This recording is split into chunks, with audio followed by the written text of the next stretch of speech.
Way up in the hills of northern Pennsylvania, there's a place doing things a little differently. Growen Food is rethinking how food is grown, harvested, and shared. And Tim and his wife Liz have found a formula that works. They care deeply about health, but they also know that meeting people in the middle is often the best way to introduce them to a better way of eating. The goal is about growing food the way it was always meant to be grown. Let's go meet Tim and Liz and find out more about what they have going on here.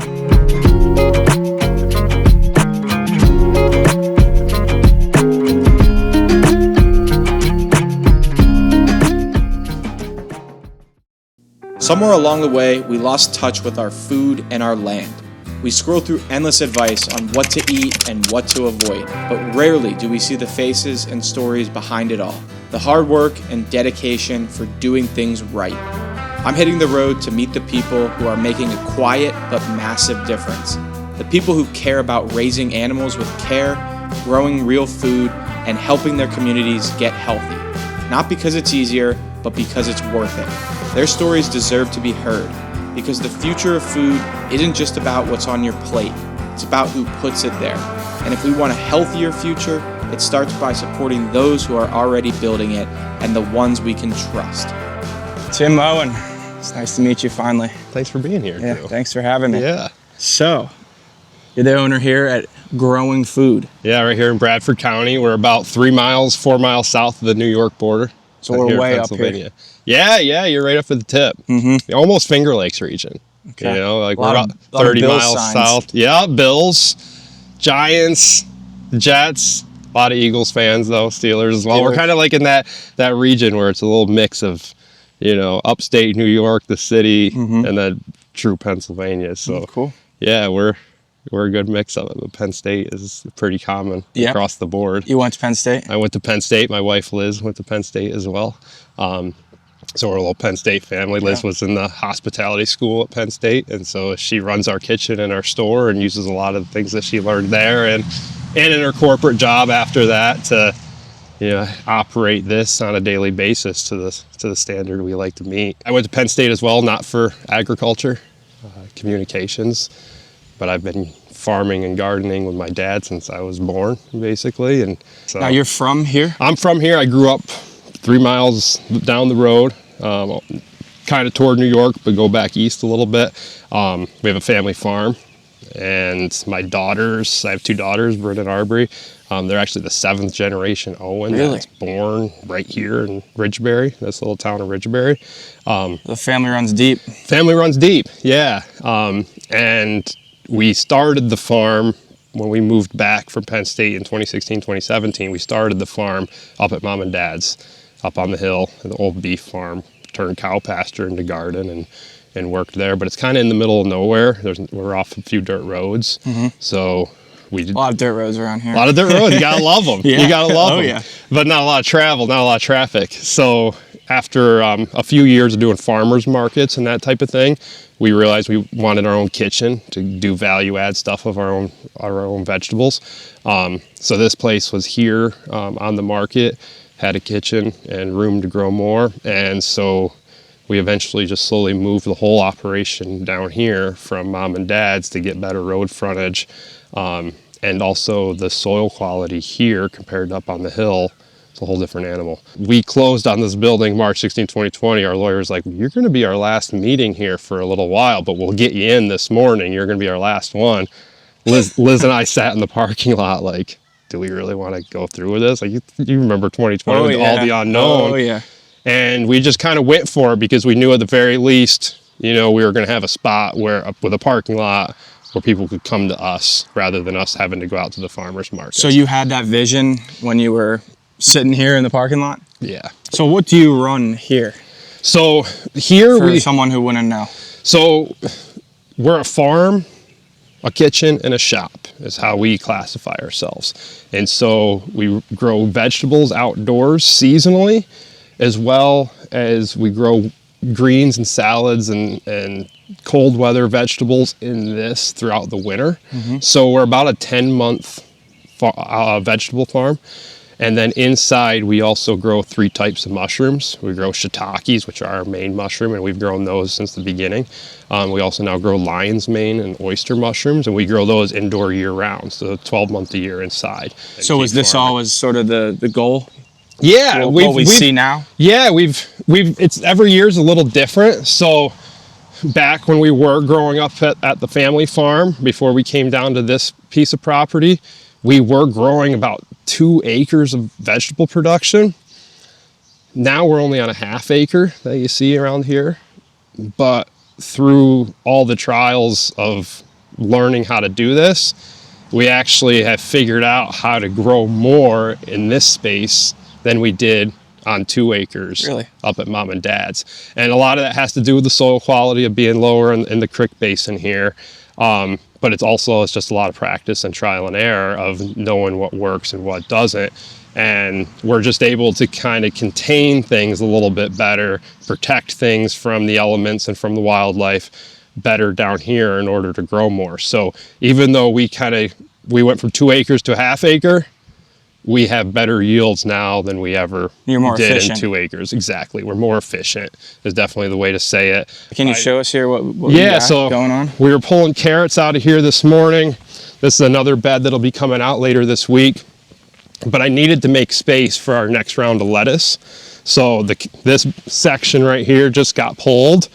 We'll leave the tops on, especially during this heat today, to help protect the soil. Let the tops decompose, almost compost in place. And then I think we have some rain coming Friday, so probably Thursday I'll rake this back off and we'll direct seed lettuce right into this. So quick turnaround. So yeah, very little time in between crops. We're able to manage the soil by hand, right? We don't use tractors.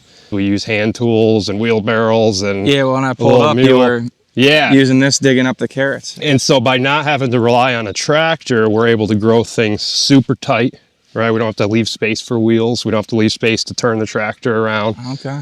We're able to, and things people wouldn't even know. things that you kind of have to learn the hard way almost, right? Farming is essentially you scale to your equipment. And so when you have large tractors, you need large space, right? Obviously, that's how scale works in the agriculture industry, and we need it, right? I'm not saying that like one's more right than the other, but when you're using tractors, especially in a vegetable operation, you need to leave a lot of space for the tractor to navigate. When you're not relying on those wheels, you can grow things a lot tighter, and by growing things a lot tighter, we don't have any exposed soil. So irrigation is not too big of a deal here because the canopy of the plants keep the ground shaded to keep the moisture locked in and allowing the microbial life, the fungal life of the soil web to be active and healthy instead of having to plow it, till it, disc it. We're just covering it with compost whenever we need to, and then planting right into it. Because we're growing it in a system like this, where we're not disturbing the soil, we're just feeding from the top using the compost, that the soil builds nutrients over time instead of taking the nutrients away. Yeah. Now, don't get me wrong, every time you harvest a crop, you're taking something from the soil. But that's why we'll leave the tops of the carrots, or that's why we use heavy compost, that when the crops come out, the compost will refeed what the crops have taken from it. Now, how has your soil health evolved over the last 9 years? You want to see a test? Yeah. Okay, so we started our first garden in here in 2021, let's call it. We did some trial gardens in 2020, but 2021 was our first full season. And that was where the hoop house stands now, to about where I'm standing here to going back. And so these are the most mature gardens, right? And so this is just a piece of rebar, no edge on the bottom, and I can get this down.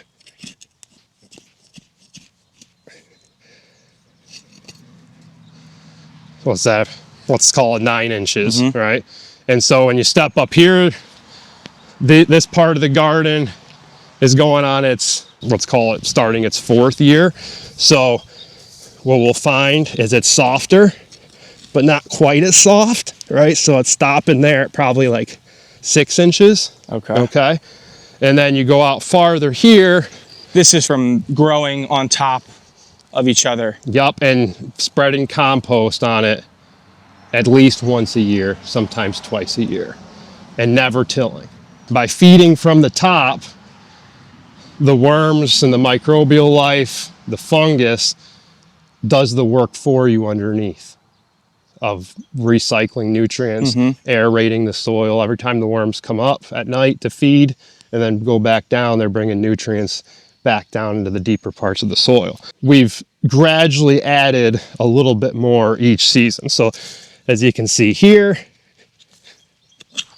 it goes down. But not as far. Not quite as far, still probably at that like 5 to 6 inch. And then up here are the newest beds. This is just the 2nd year for the end of these.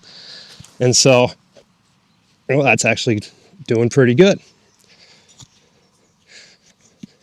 So that's still, yeah, we're still about like 6 inches. But then if we want to just use the grass, right, that hasn't been disturbed, right, it's going to stop at like 3 inches.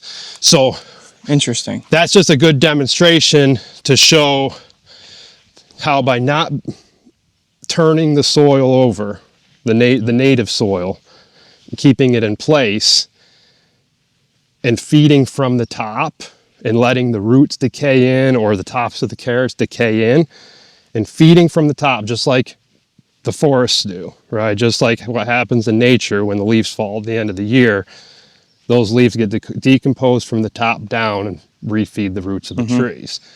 What about insects? So we don't do any pesticides, right? So this is all organic, I guess would be the term? Yeah, we don't pay for the label, right? We're not certified organic. We find it better to come to show people what we do.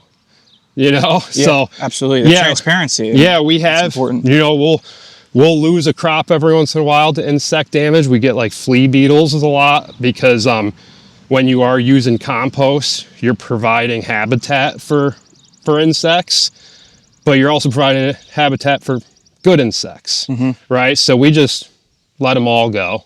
And if we lose a crop because of too much flea beetle damage, you're willing to take that hit. We compost it back down. We're certainly willing to take the hit because we're never going to spray a broad pesticide. The science of soil, I'm not a soil scientist, right? But what you read and what you learn is that it's a continuously, they're discovering new components of soil and healthy soils all the time.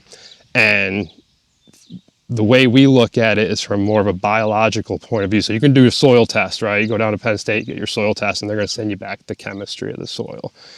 And that's helpful if you know how to interpret it. I'm not a soil scientist, so you can actually, if you're going to take a soil test and then find fertilizers to help balance out your soil test, you got to know exactly what you're applying, or you can really mess up the chemistry of the soil. So we don't even mess with it. We don't add petroleum fertilizers or any type of powdered fertilizer. We only add compost because we look at it more from a biological standpoint of how do we feed the biology of the soil that we can essentially see, right? You can see it with earthworms.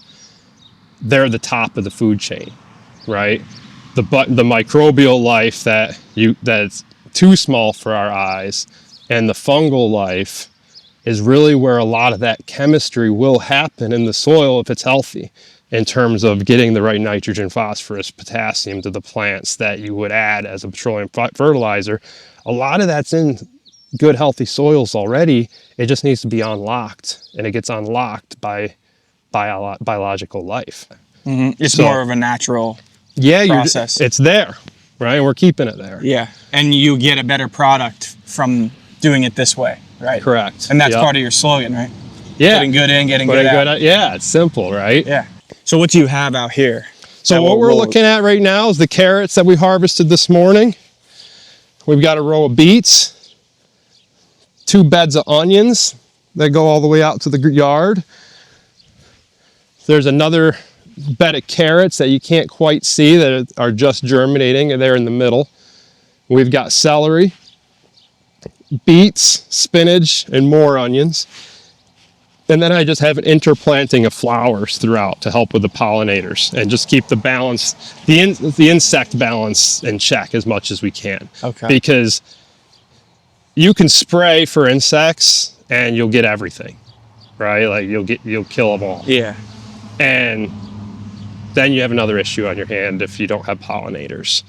A much larger issue than we'll get into right now. But if you keep a healthy ecosystem and let all the insects have their time, a lot of times they come up with their own balance. And that way we don't have to run into much pest damage. The other thing we do to avoid pest damage is we rotate crops. We won't plant the same crop in the same space one year after the next. We try to give at least 2 full seasons between each planting of the same crop. Okay. And that's another way to limit your pest pressure. For onions specifically, the pest that will damage onions will winter over from the roots and come back the following year. So if you put those onions back in that same space, that second year is where you can get a lot of pest damage on your onions. But if you put them in a new bed area that hasn't had onions in it before, that pest doesn't exist in that spot. So what's in the greenhouse then? In the greenhouse, so we call this a hoop house or a high tunnel. This time of year, we've got our hot crops in there. So cucumbers, peppers, tomatoes. Because it's hot as hell out right now. Yeah, you're really gonna feel it coming in now. It's about 92 and humid. It's summer. Even hotter in here. Yeah, it's summer. So Better than cold. we've got 2 beds of peppers along this edge here. These are all jalapenos in this end. This bed here is a double planting of sweet bell peppers. Tomatoes here of 2 different varieties.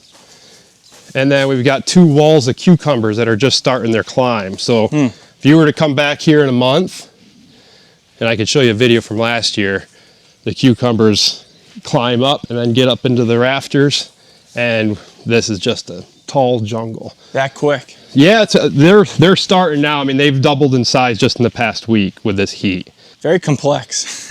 Yeah, it's it's complex because it's Like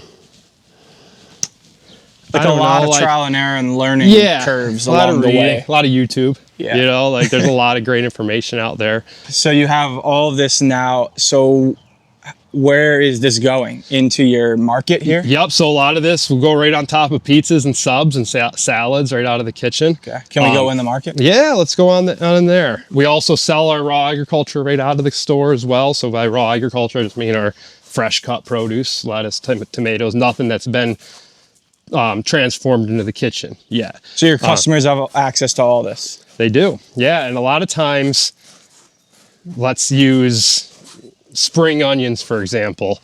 If people want to come in and they want spring onions, we just come out and pull them for you because they're better stored in the ground than they are anywhere No else. way. So we do a lot of harvest to order. That's cool. Yeah, You don't sometimes see it's that. a You little don't too see that much. many You know, places. sometimes when we're busy, but we always love to do it because there's nothing better than going out to the garden and Yeah, you don't see that pick many basil's places. like another thing. You know, basil doesn't store long, so if we can keep basil on the plant until we're ready, and then just Go out there bring and it get right it. in here. So yeah, we just entered from the back door into the store. We carry local meats, ice creams, like the ice cream's made just 10 miles down the road, 15 miles down the road. We carry pork and beef and chicken from other farms all within 15, 20 mile radius, grass-fed, pasture-raised. The chicken I think we have in right now is certified organic. But, And you know all those farmers. but that's it. It's like we just know where the farms are coming from. Like the beef, 1 mile down the road. The other beef, 1 mile up the hill. You know, it's And you know their practices and what they're doing. We know, the yeah, cows' names. so like some of the beef we carry in there right now are our baker Chelsea, who's in the kitchen today. It's her parents' organic organic farm, and they're certified organic as well. Okay. So we sell our mushrooms, whether they're cooked, whether they're dehydrated into a seasoning salt, or just fresh after they've been harvested right out of these coolers up here. So why do people come here? Like, what are they coming in for? Just to hang out. No, before we ever had this store, we did farmers markets for 3 years, 4 years, sometimes 3 or 4 a week. And we built a great following from the farmers markets. We always say farmers markets are just that. They're marketing and getting out to know people and meet other farmers. So by doing the farmers markets there for the first 3 or 4 years, it started a little bit of a following, and more so a little bit of a interest in how we were doing this and why we were doing this, and wanted to know how the growing techniques and how these mushrooms grew and that type of thing. And that wasn't always the easiest to accomplish at a farmer's market by just using words. By bringing people in here, and they can see how mushrooms grow on the sawdust blocks, or they can see how the gardens are growing, and they can walk around and see that things haven't been sprayed, and that we don't have a certified organic label, but come check us out and you'll see how organic it is to a true nature. And you're offering the transparency and the educational experience. Yeah, and just being a part of it. Yeah, just being a part of it. People want to know where their food comes from, and they not just where, but who it comes from. And I think that's what people want more than anything, is a relationship with their food and where it comes from. Have you seen an uptick in the last couple of years? We get busier every week. Every week? Every week. That's I'm great. not kidding. Yeah, we had our busiest week 3 weeks ago, and that was surpassed by 2 weeks ago, and then this week was our busiest week by So far. even with us being in more of a remote area, you're still seeing an increase in interest? Yeah, people travel. There's not a whole lot of prepared food options other than gas stations in this local area, rather than going into town, Elmira or Sarah, Athens.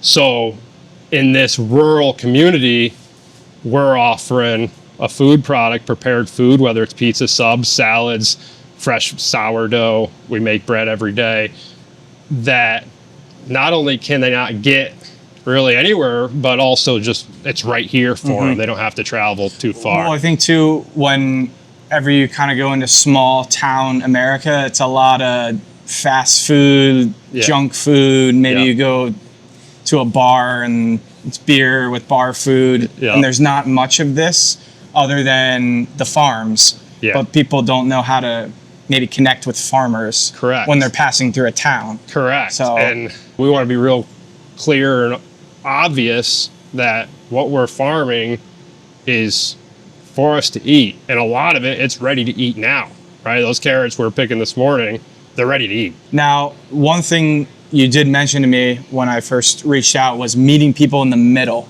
Can you explain that? Because I think a lot of times people find the whole organic thing, healthy eating, to be very overwhelming. So how are you providing that? So that goes back a couple different ways. One thing, like, we probably have never talked about, like in our social media or stories, is that Liz and I started that farm to table farm market thing as a weight loss journey. The year before we got married, we were like, hey, we need to lose some weight and eat healthier. Let's do this before the wedding.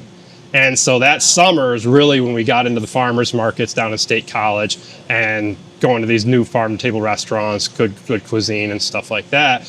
And it really kind of put us in this mind frame of, we've tried diets before, right? They don't work.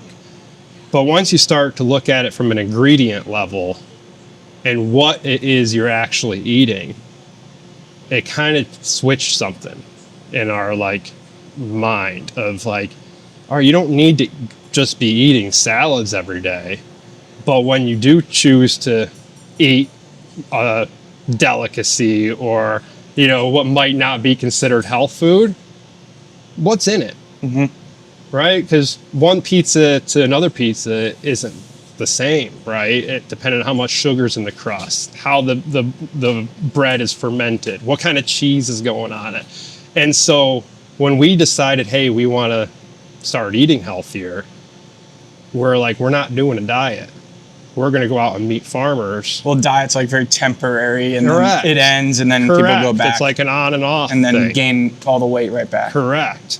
Where we're like, let's look at it from to the root level, right? Of like local food that hasn't traveled far.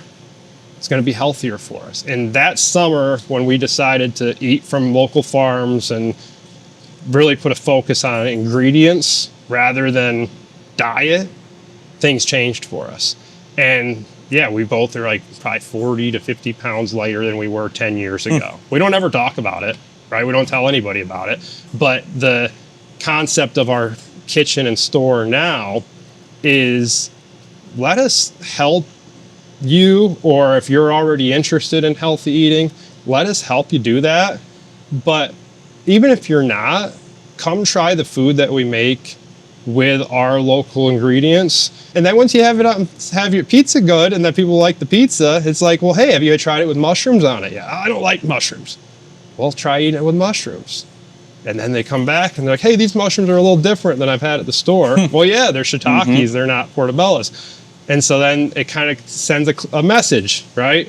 They're like, wow, maybe I do like these, eating a little bit healthier. You don't have to just eat salad and wheatgrass shakes every day, but can you eat home style food that has true real food ingredients in it? So the dough is fermented, the cheese is local, the sauce we make, the dough has what, Liz? 5 ingredients in it, very little sugar. And then you put most like food that Americans would deem not very healthy can be made healthy. Almost everything can be made healthy. Correct. Yeah. But if you go to a restaurant and you order a hamburger, the bun has 50 ingredients. The meat, you don't know where the meat's coming from. The tomato, probably not organic.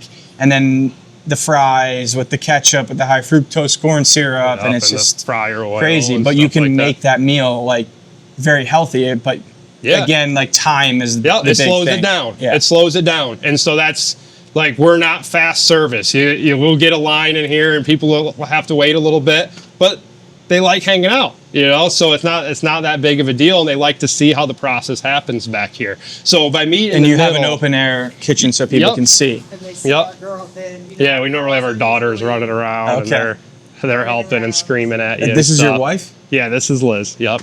Hi, Liz. Hi. Nice to meet you. Nice to meet you too. What do you make of all this? I love it.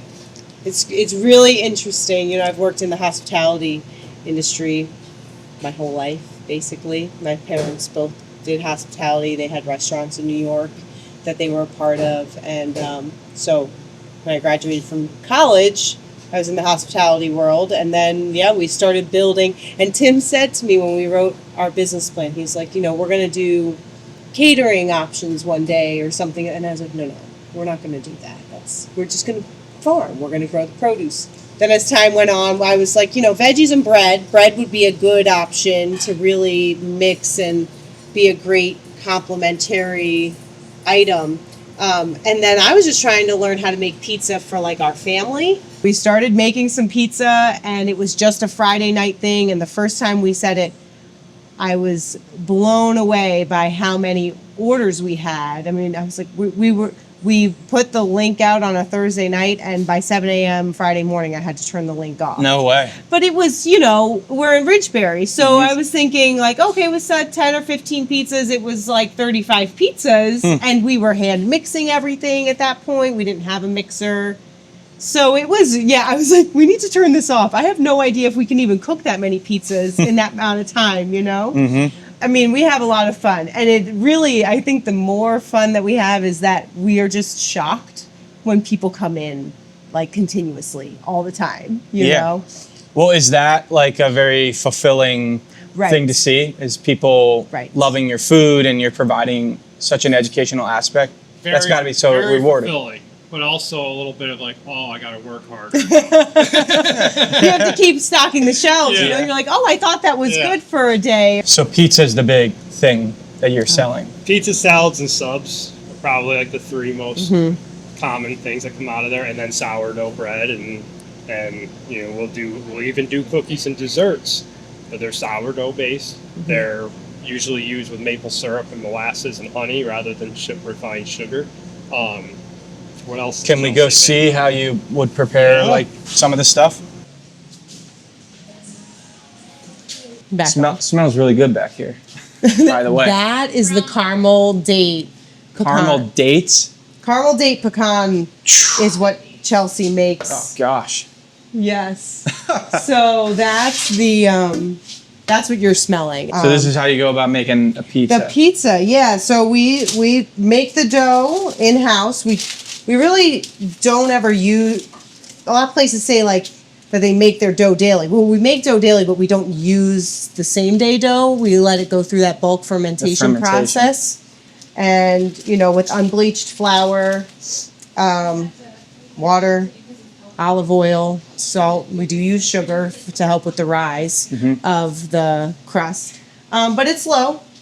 It's low in sugar. And then we make our white garlic sauce as well with local milk, our garlic that we grow, and then, very simple ingredients. It's all the local that really helps it. And when we first started making pizzas, we said it's a New York style crust because it is a thinner crust.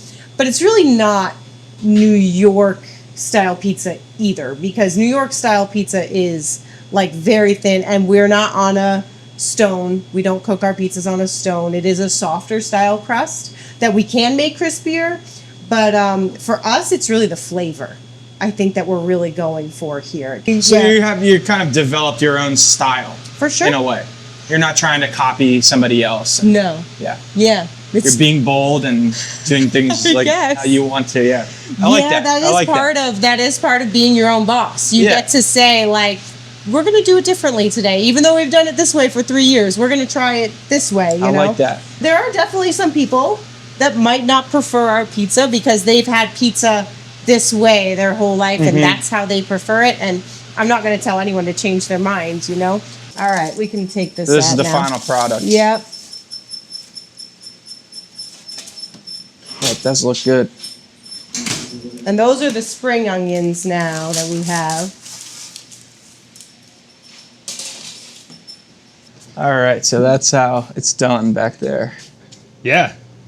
It's not even like farm to table. It's just like backyard to kitchen. That's so cool, you know? So what's the future here? So what do you see this becoming in like 5, 10, 20 years? Just a better version, more efficient version of what we're doing. We have different, we've had different goals and dreams along the way, but like when it gets to be practical of like time commitment and work while raising 2 daughters, we have we use the term right size, right? So like there's like in business especially, but in farming too, there's always this desire to scale up. And as I mentioned previously, we were scaled up at one point, 2 acres worth, and it ran our whole lives. Now we've right-sized it to a capacity that we don't have to hire employees for the gardens. Me and Liz handle the gardens, the employees handle the kitchen. And this is the perfect size for us to handle while maximizing the yields for the right size of the store and the kitchen. And we might not need to have to go much bigger than that. Having a 6-year-old and a 2-year-old and living a nice life and eating healthy and making enough money to do it again next year is kind of just the process we're living in, you know? And we learned, now that we're almost 10 years into this, that bigger isn't always better. That working smarter and not harder helps to have a better lifestyle overall, And I mean, what else do you work for, right? Than to enjoy life when you're not working. Yeah. And so we try really hard not to work all the time. Do you have hope for the future of where health is going and that the trend will continue? I think so. I think it's never been more in the public zeitgeist than ever of where your food comes from and what the hidden ingredients are and what damage the hidden ingredients might cause of the colorings and the added sugars and the added fats and non-natural fats. I think people are only learning about that more. Like my 6-year-old daughter will find something that if it has red 40 in it, she wants to throw it in the garbage, right? And we're not even that, we don't even really preach Good that for much. you. We don't really preach that much to her. That's her learning that on her own. We had popcorn delivered the other day. It had red 40 in it. She took it right off the shelf, and it's still in the back. And she's 6. Yeah, That's she's incredible. 6. She's really into it. That's what you love to see. And as you see here, right, like it's a half acre. We get a lot of production out of a half acre. But when people look at it, especially like, let's say, conventional farmers, old timer farmers, you know, they don't necessarily always take me seriously as a farmer. Maybe it's because I wear flip-flops or Crocs when I'm out here, you know. But I'm not saying this to talk shit on anybody, but I want you to find a farmer in this area who is creating the amount of revenue off of 1.5 acre, scale it up to 10 acres, right? The amount of revenue we make off a half acre is unmatched in this local area. And I'm not saying that to like brag or conceited. I'm saying that based off the system that we have, that we didn't come up with necessarily. You know, we've modeled our system off of other systems. But there is a way to grow a lot. If you want to look at it from a business point of view, there's a way to grow a lot of revenue out of a small space.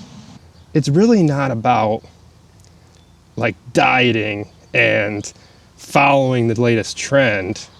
It's about just understanding what food is, what it does for you, what it takes from the soil to feed you, to make it healthier, and how you can return that back to the soil in a closed loop system to not have to rely on external inputs like petroleum fertilizers, pesticides, sprays. Keep the system as closed loop as we can. And I just think if we can introduce that concept to more and more people, not only can they do it themselves in their backyard, but it's also a concept of sustainability that you can apply to a lot of different parts of your life, right? Well, if you take care of the little things, the big things will take care of themselves. I know a smart coach. Joe Paterno. I know. I think I've got that hanging up somewhere. Well, Tim, thank you so much for having me. Yeah. You're really making a difference here, and it's just so cool to see and a little bit get at the a time. full experience. So hopefully people will see this and come flocking. So I appreciate it. Yeah. I appreciate making the trip up here. Absolutely. Thanks for having me. Awesome. Okay, I have to include this little roadside pizza review. I gotta try what they made me. Get a good piece here with the mushrooms and onions. Looks pretty good.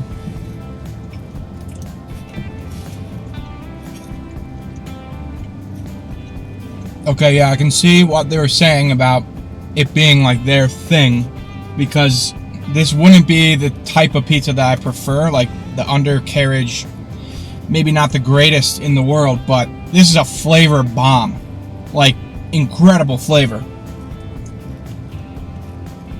That's actually really good. And just knowing that it's local makes it all the more better. Highly recommend. When you're there, go for this pizza.